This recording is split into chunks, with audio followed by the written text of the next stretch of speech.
Hello everyone! Welcome back to my channel. Here is your Mami Lola once again na sobrang excited na i-share sa inyo kung ano ang nangyari dito sa aking Anthurium foliage.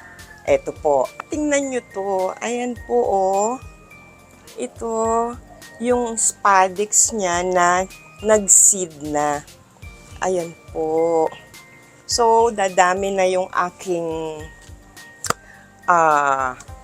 Anthurium foliage. Ito, ang gagawin ko po ngayon dito, tatanggalin ko to. Ito kasi, ito kung mapapansin nyo, nakaalsa na po ito. So, ito po yung kukunin ko na ibig sabihin pwede na po siyang i-harvest. Ayan po. Ayan. Ala, ang dami na niya. Itong mga ay, meron lang.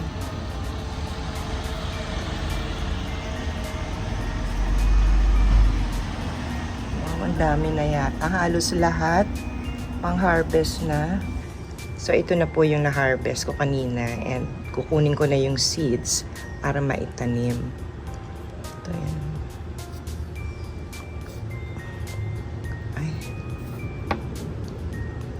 Ito na po yung natanggal na agad sa ano. Ayan, ito. Yan po yung buto na itatanim natin mamaya. Yan, so kukunin ko muna po lahat yan.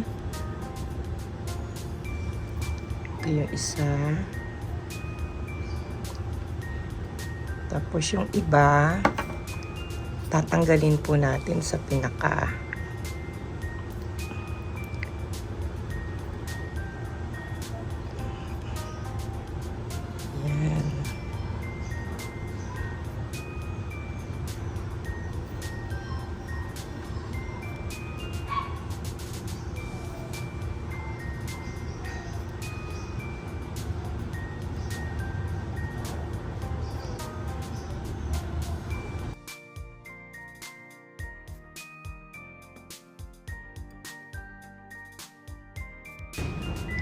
So, ito na nga po yung seed na natanggal ko dun sa pinaka shell niya dito. Ito siya kanina, hindi ko pa natapos. Ayan, wala nang kasing space. And then, ito yung mga seeds. Ayan. Ayan sila. And, lilinisin ko po ito. Tatanggalin ko yung mga mucus na nakadikit dito sa seed. Ito, yan yung mga puti na yan. So, kailangan yung buto lang ang matira. Ayan, lilinisin natin yan.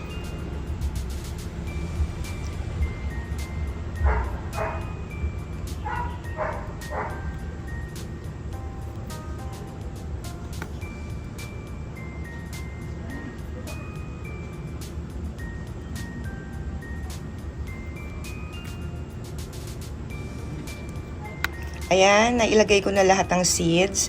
I-sprayan ko siya ng konting water para maging moist yung potting mix niya.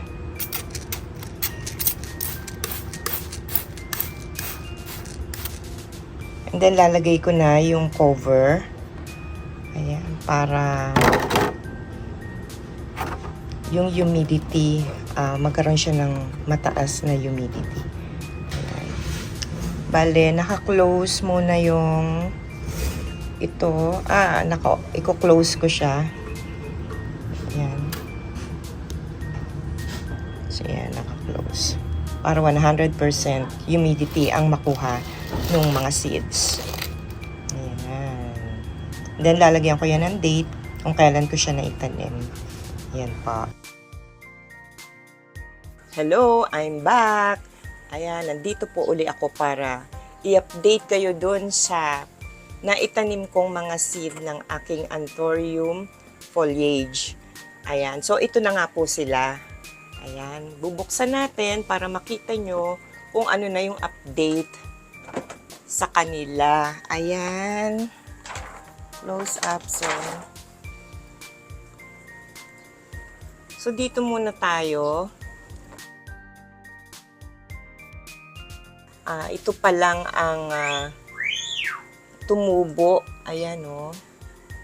Tingnan nyo naman. Napakaganda. Hindi ko alam kung maganda to kasi bali puting-puti siya. Hindi ko alam kung magtatagal siya. Alam naman natin kailangan niya ng green. Ayan. Iba-iba po eh. Ito, puro green. Ito, white. Ayan. And napansin ko, ito, ayan o, masyadong leggy yung kanyang stem. Ibig sabihin po, kulang siya talaga sa sunlight or anything na basta maliwanag. Kaya ganyan. Hindi maganda. Ayan sila. Tapos ito. Hindi ako happy. Ayan, hindi siya maganda dito sa container na to, and siguro yung potting mix na ginamit ko. Kasi bali dito dalawang klase. Ito yung coco fiber. Ito naman yung sphagnum moss. Ayan sila.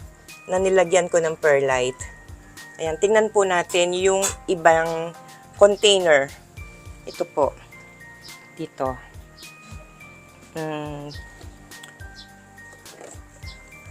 Ayan.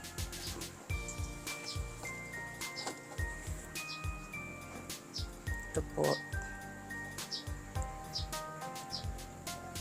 Medyo maganda. Compare natin dun sa unang container, no? Medyo okay siya.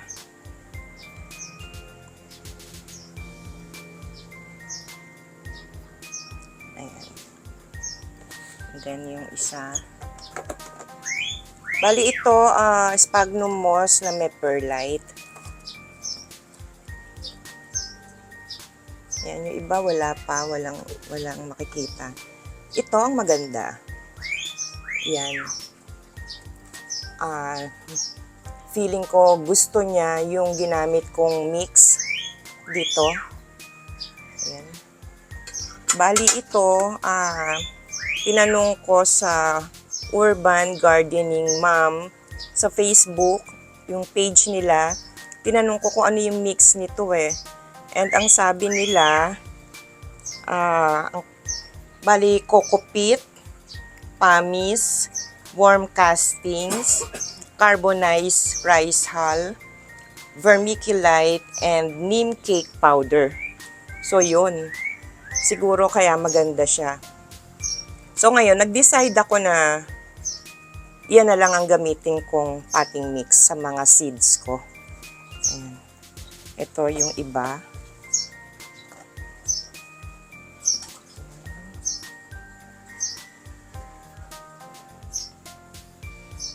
Itong nakakatuwa lang. Ayan o. Meron na siyang variegation. Oh. Oops. Ayan, yan. Medyo nag-blur. Yan siya. Meron dyan eh. Meron pa akong nakitang may variegation. Ito. This one. Yan. Hindi ako makafocus eh. Ayan po.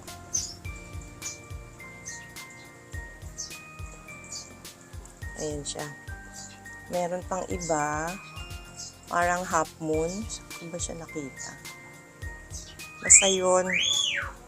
Ayan sila. Ayan.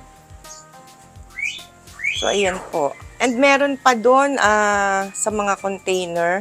Kasi sobrang dami nito. Kasi sa isang seed, bali dalawa yung nandun. I mean, sa isang, yung nakita nyong tinatanggal ko na parang mga berries, may laman po doon na dalawa. Dalawa ang seed na nandun sa loob.